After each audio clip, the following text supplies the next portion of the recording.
I stood at this podium for the first time. I spoke that day against a resolution sponsored by Iran to expel Israel from the United Nations. Then as now, the UN was obsessively hostile towards Israel, the one true democracy in the Middle East. Then as now, some sought to deny the one and only Jewish state a place among the nations. I ended that first speech by saying, gentlemen, check your fanaticism at the door. More than 3 decades later, as the Prime Minister of Israel, I'm again privileged to speak from this podium. And for me, that privilege has always come with a moral responsibility to speak the truth. So after 3 days of listening to world leaders praise the nuclear deal with Iran, I begin my speech today by saying, ladies and gentlemen, check your enthusiasm at the door. You see, this deal doesn't make peace more likely. By fueling Iran's aggressions with billions of dollars in sanctions relief, it makes war more likely. Just look at what Iran has done in the last 6 months alone, since the framework agreement was announced in Lausanne. Iran boosted its supply of devastating weapons to Syria. Iran sent more soldiers of its Revolutionary Guard into Syria. Iran sent thousands of Afghani and Pakistani Shiite fighters to Syria. Iran did all this to prop up Assad's brutal regime.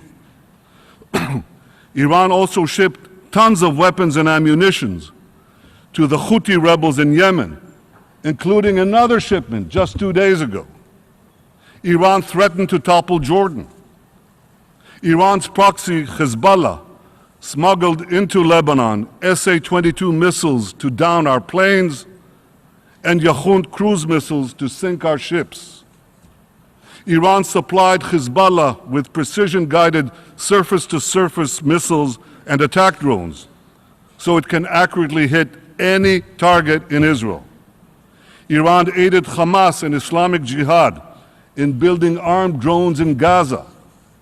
Iran also made clear its plans to open 2 new terror fronts against Israel, promising to arm Palestinians in the West Bank and sending its Revolutionary Guard generals to the Golan Heights, from which its operatives recently fired rockets on northern Israel. Israel will continue to respond forcefully to any attacks against it from Syria. Israel will continue to act to prevent the transfer of strategic weapons to Hezbollah from and through Syrian territory. Every few weeks, Iran and Hezbollah set up new terror cells in cities throughout the world. 3 such cells were recently uncovered in Kuwait, Jordan, and Cyprus. In May, security forces in Cyprus raided a Hezbollah agent's apartment in the city of Larnaca. There they found 5 tons of ammonium nitrate. That's roughly the same amount of ammonium nitrate that was used to blow up the federal building in Oklahoma City. And that's just in one apartment, in one city, in one country. But Iran is setting up dozens of terror cells like this around the world. Ladies and gentlemen, they're setting up those terror cells in this hemisphere too. I repeat, Iran's been doing all of this, everything that I've just described, just in the last 6 months, when it was trying to convince the world to remove the sanctions. Now just imagine what Iran will do after those sanctions are lifted. Unleashed and unmuzzled, Iran will go on the prowl, devouring more and more prey. In the wake of the nuclear deal, Iran is spending billions of dollars on weapons and satellites. You think Iran is doing that to advance peace? You think hundreds of billions of dollars in sanctions relief and fat contracts will turn this rapacious tiger into a kitten? If you do, you should think again. In 2013, President Rouhani began his so-called charm offensive here at the UN. 2 years later, Iran is executing more political prisoners, escalating its regional aggression, and rapidly expanding its global terror network. You know, they say actions speak louder than words, but in Iran's case, the words speak as loud as the actions. Just listen to the deputy commander of Iran's Revolutionary Guard Quds Force. Here's what he said in February, quote, "The Islamic Revolution is not limited by geographic borders." He boasted that Afghanistan, Iraq, Lebanon, Syria, Palestine, and Yemen are among the countries being, quote, "conquered by the Islamic Republic of Iran," end quote. Conquered. And for those of you who believe that the deal in Vienna will bring a change in Iran's policy, just listen to what Iran's supreme leader, Ayatollah Khamenei, said 5 days after the nuclear deal was reached. Quote, "Our policies towards the arrogant government of the United States will not change. The United States," he vowed, "will continue to be Iran's enemy." While giving the mullahs more money is likely to fuel more repression inside Iran, it will definitely fuel more aggression outside Iran.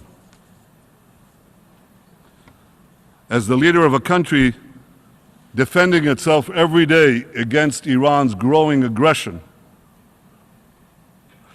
I wish I could take comfort in the claim that this deal blocks Iran's path to nuclear weapons.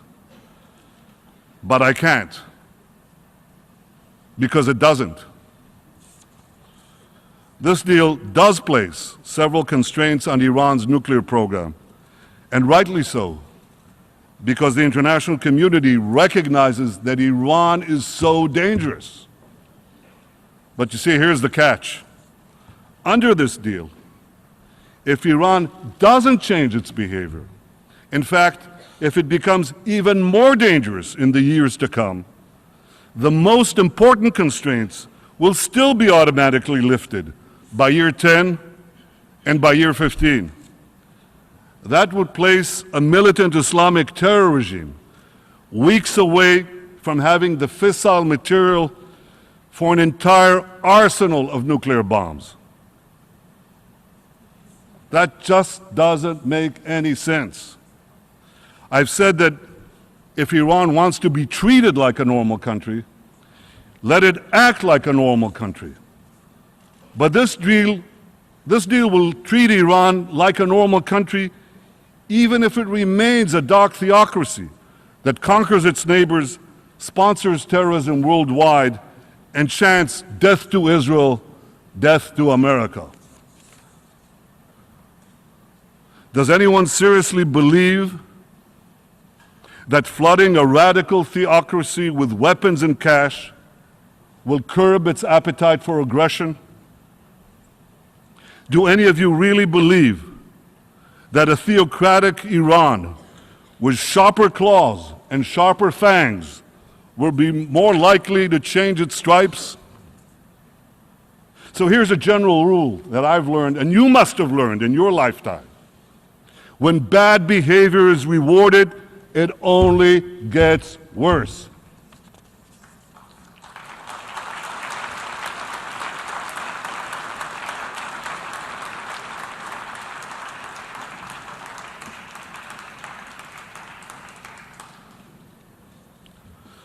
Ladies and gentlemen,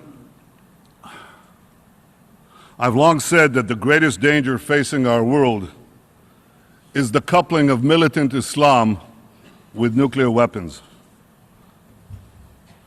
And I'm gravely concerned that the nuclear deal with Iran will prove to be the marriage certificate of that unholy union. I know that some well-intentioned people sincerely believe that this deal is the best way to block Iran's path to the bomb.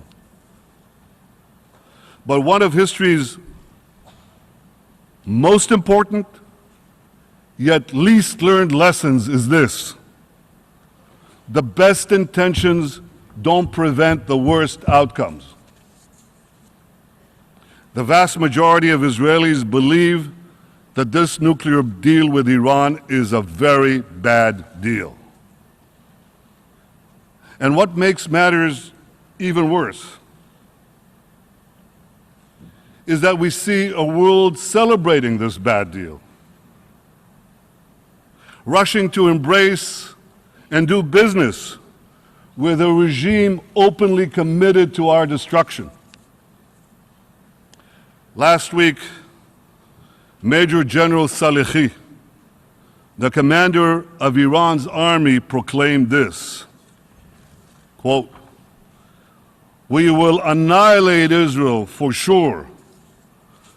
We are glad that we are in the forefront of executing the Supreme Leader's order to destroy Israel." End quote.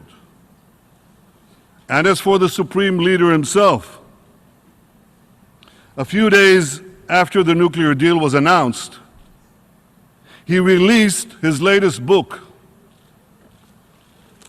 Here it is. It's a 400-page screed detailing his plan to destroy the state of Israel. Last month, Khamenei once again made his genocidal intentions clear before Iran's top clerical body, the Assembly of Experts.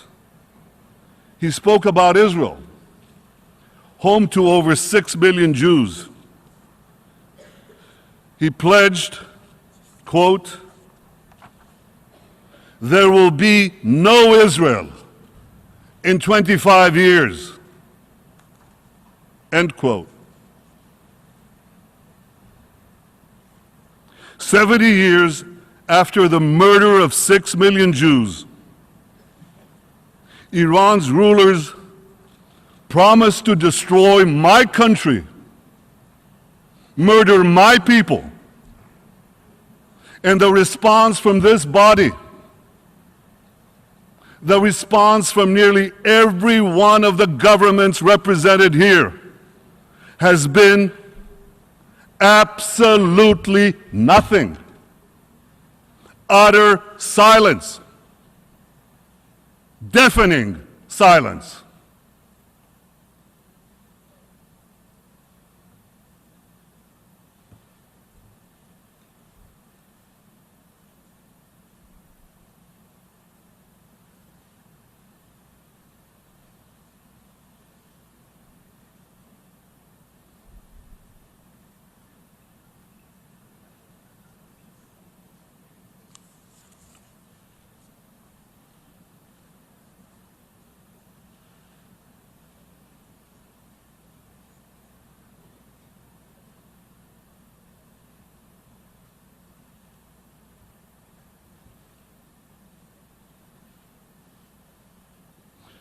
Perhaps you can now understand why Israel is not joining you in celebrating this deal. If Iran's rulers were working to destroy your countries, perhaps you'd be less enthusiastic about the deal. If Iran's terror proxies were firing thousands of rockets at your cities, perhaps you'd be more measured in your praise. And if this deal were unleashing a nuclear arms race in your neighborhood, perhaps you'd be more reluctant to celebrate. But don't think that Iran is only a danger to Israel. Besides Iran's aggression in the Middle East and its terror around the world, Iran is also building intercontinental ballistic missiles whose sole purpose is to carry nuclear warheads. Now remember this, Iran already has missiles that can reach Israel. So those intercontinental ballistic missiles that Iran is building, they're not meant for us. They're meant for you, for Europe, for America, for raining down mass destruction anytime, anywhere. Ladies and gentlemen, it's not easy to oppose something that is embraced by the greatest powers in the world. Believe me, it would be far easier to remain silent. But throughout our history, the Jewish people have learned the heavy price of silence. And as the Prime Minister of the Jewish state, as someone who knows that history, I refuse to be silent.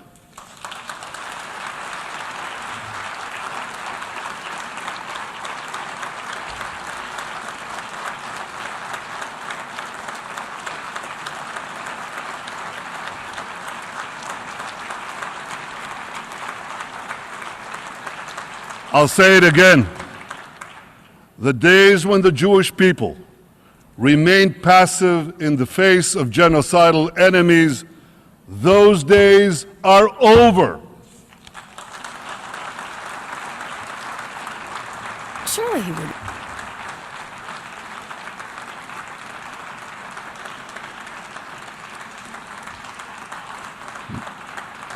Not being passive means speaking up about those dangers. We have, we are, we will. Not being passive also means defending ourselves against those dangers. We have, we are, and we will.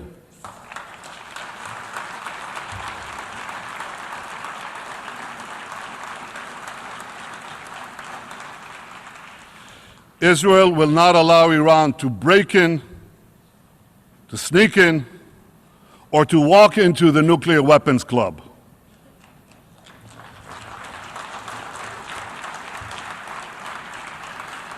I know that preventing Iran from developing nuclear weapons remains the official policy of the international community.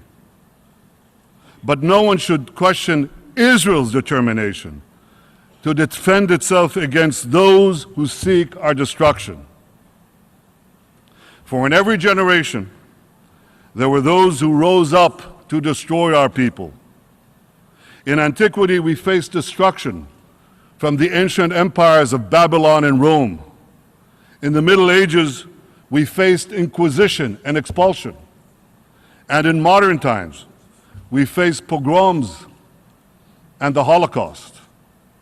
Yet the Jewish people persevered. And now another regime has arisen, swearing to destroy Israel. That regime would be wise to consider this. I stand here today representing Israel, a country 67 years young, but the nation state of a people nearly 4,000 years old. Yet the empires of Babylon and Rome are not represented in this Hall of Nations. Neither is the thousand-year Reich. Those seemingly invincible empires are long gone. But Israel lives. The people of Israel live. Am Yisrael Chai.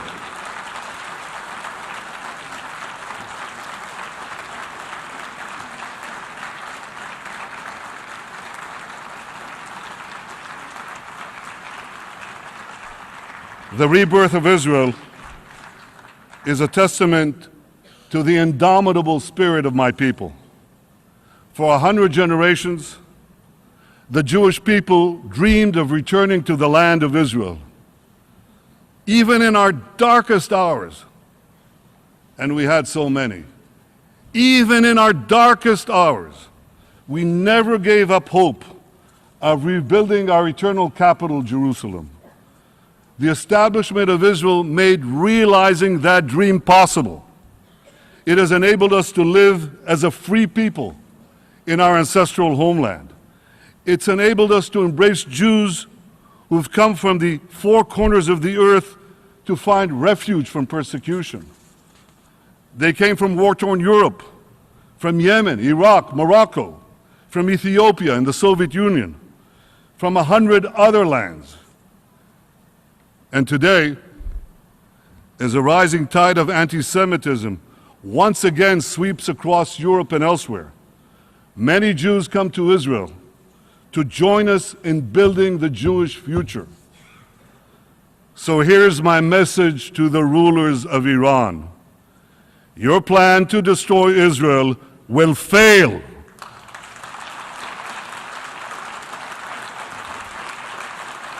Israel will not permit any force on earth to threaten its future.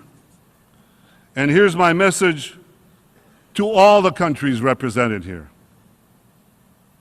Whatever resolutions you may adopt in this building, whatever decisions you may take in your capitals, Israel will do whatever it must do to defend our state and to defend our people.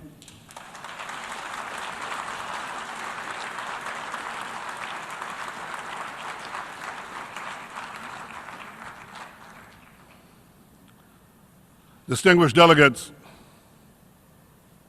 as this deal with Iran moves ahead, I hope you'll enforce it. How can I put this? With a little more rigor than you showed with the 6 Security Council resolutions that Iran has systematically violated and which now have been effectively discarded. Make sure that the inspectors actually inspect. Make sure that the snapback sanctions actually snap back. And make sure that Iran's violations aren't swept under the Persian rug.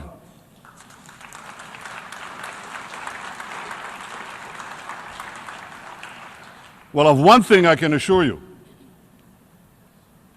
Israel will be watching closely. What the international community now needs to do is clear. First, make Iran comply with all its nuclear obligations. Keep Iran's feet to the fire.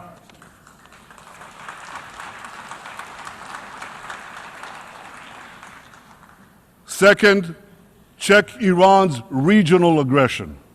Support and strengthen those fighting Iran's aggression, beginning with Israel. Third, use sanctions and all the tools available to you to tear down Iran's global terror network.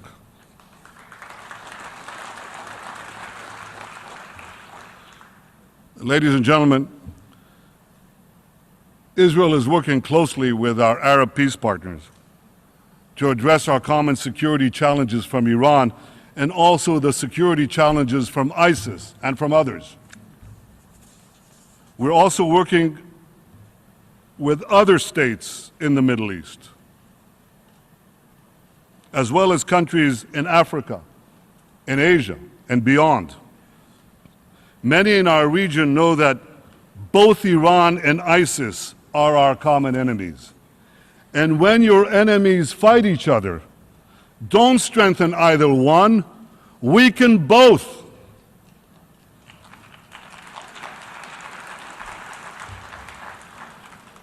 Common dangers are clearly bringing Israel and its Arab neighbors closer.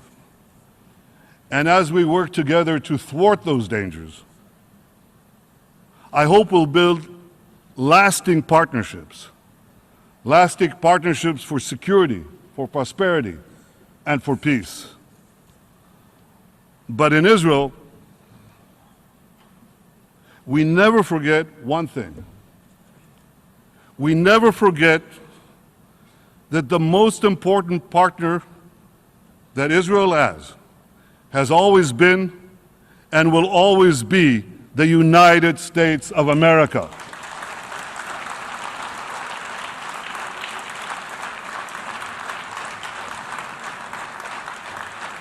The alliance between Israel and the United States is unshakable.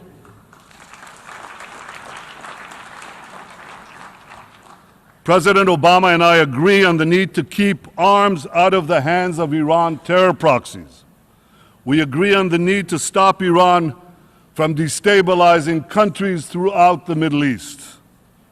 Israel deeply appreciates President Obama's willingness to bolster our security, help Israel maintain its qualitative military edge, and help Israel confront the enormous challenges we face. Israel is grateful that this sentiment is widely shared by the American people and its representative in Congress, by both those who supported the deal and by those who opposed it.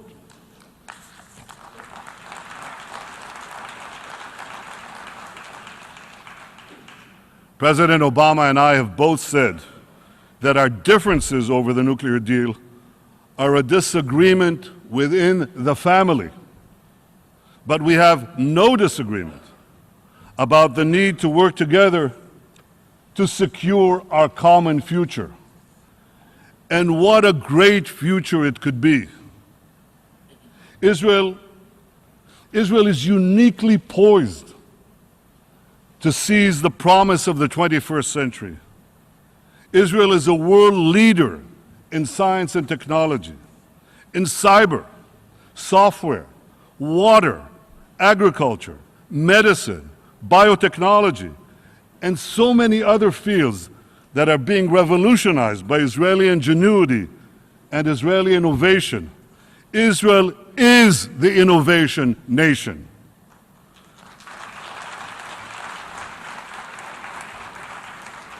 Israeli know-how is everywhere. It's in your computer's microprocessors and flash drives. It's in your smartphones when you send instant messages and navigate your cars. It's on your farms when you drip irrigate your crops and keep your grains and produce fresh. It's in your universities when you study Nobel Prize-winning discoveries in chemistry and economics.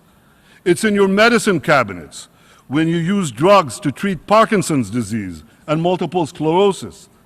It's even on your plate when you eat the delicious cherry tomato. That too was perfected in Israel, in case you didn't know. We are so proud in Israel of the long strides our country has made in such a short time. We're so proud that our small country is making such a huge contribution to the entire world. Yet the dreams of our people, enshrined for eternity by the great prophets of the Bible, those dreams will be fully realized only when there is peace. As the Middle East descends into chaos, Israel's peace agreements with Egypt and Jordan are two cornerstones of stability. Israel remains committed to achieving peace with the Palestinians as well. I stood at this podium for the first time. I spoke that day against a resolution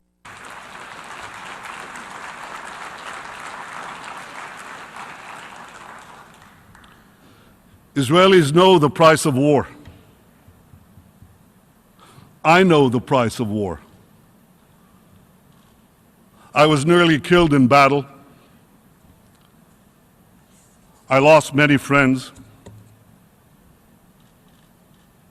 I lost my beloved brother Yoni. Those who know the price of war can best appreciate what the blessings of peace would mean for ourselves, our children, our grandchildren. I am prepared to immediately resume direct peace negotiations with the Palestinian Authority without any preconditions whatsoever.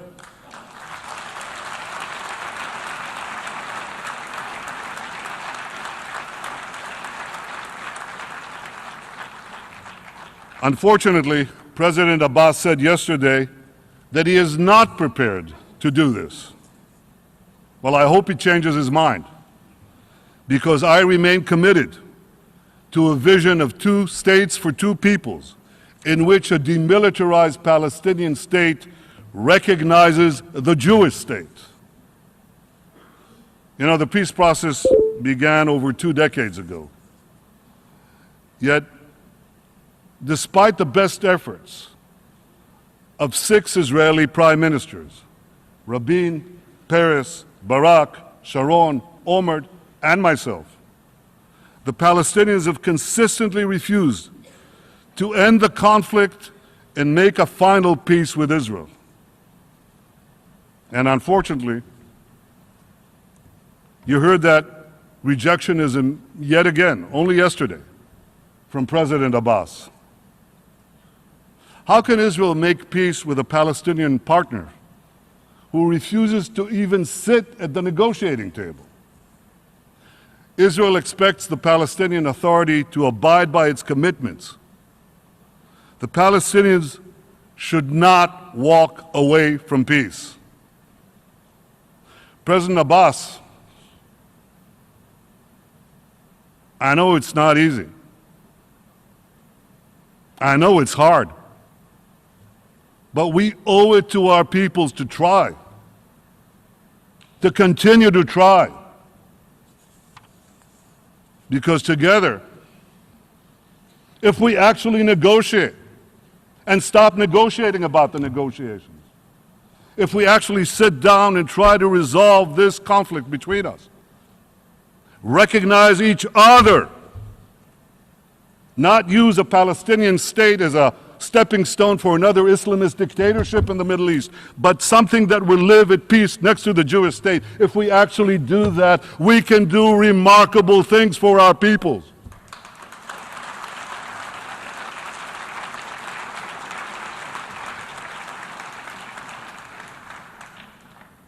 The UN can help advance peace by supporting direct, unconditional negotiations between the parties. The UN won't help peace, certainly won't help advance peace, by trying to impose solutions or by encouraging Palestinian rejectionism. And the UN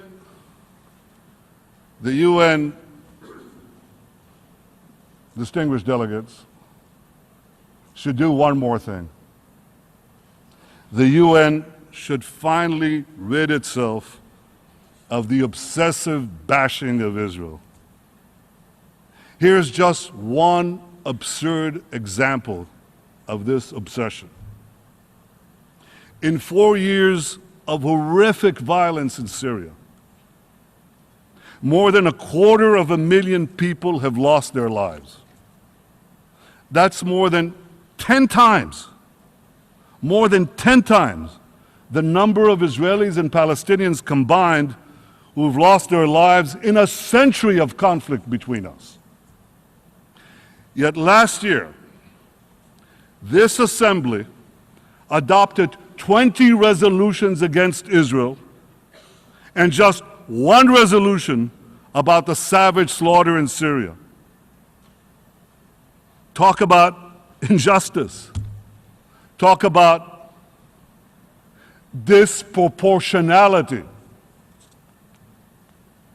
20. Count them. One against Syria. Well, frankly, I'm not surprised. To borrow a line from Yogi Berra, the late, great baseball player and part-time philosopher, when it comes to the annual bashing of Israel at the UN, it's déjà vu all over again.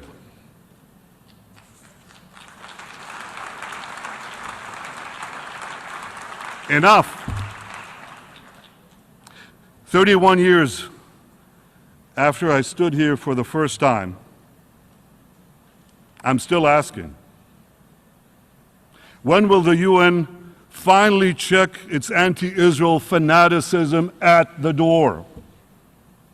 When will the UN finally stop slandering Israel as a threat to peace and actually start helping Israel advance peace? And the same question should be posed to Palestinian leaders. When will you start working with Israel to advance peace and reconciliation and stop libeling Israel, stop inciting hatred and violence? President Abbas, here's a good place to begin. Stop spreading lies about Israel's alleged intentions on the Temple Mounts. Israel is fully committed to maintaining the status quo there. What President Abbas should be speaking out against are the actions of militant Islamists who are smuggling explosives into the Al-Aqsa Mosque and who are trying to prevent Jews and Christians from visiting the holy sites. That's the real threat to these sacred sites.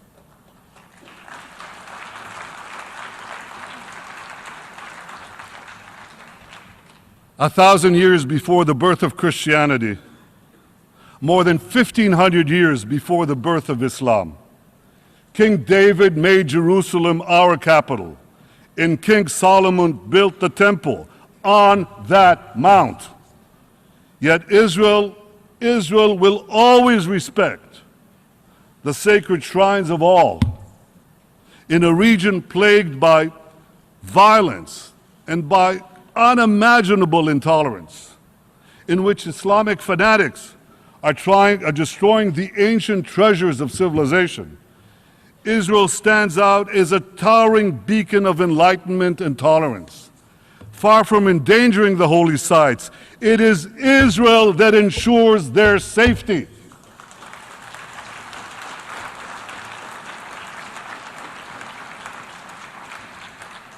Because unlike the powers who have ruled Jerusalem in the past, Israel respects the holy sites and freedom of worship of all, Jews, Muslims, Christians, everyone.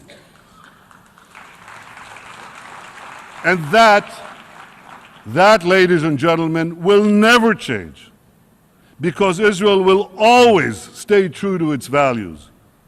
These values are on display each and every day when Israel's feisty parliament vigorously debates every issue under the sun, when Israel's Chief Justice sits in her chair at our fiercely independent Supreme Court, when our Christian community continues to grow and thrive from year to year as Christian communities are decimated elsewhere in the Middle East, when a brilliant young Israeli Muslim student gives her valedictorian address at one of our finest universities, and when Israeli doctors and nurses from the Israeli military treat thousands of wounded from the killing fields of Syria and thousands more in the wake of natural disasters from Haiti to Nepal.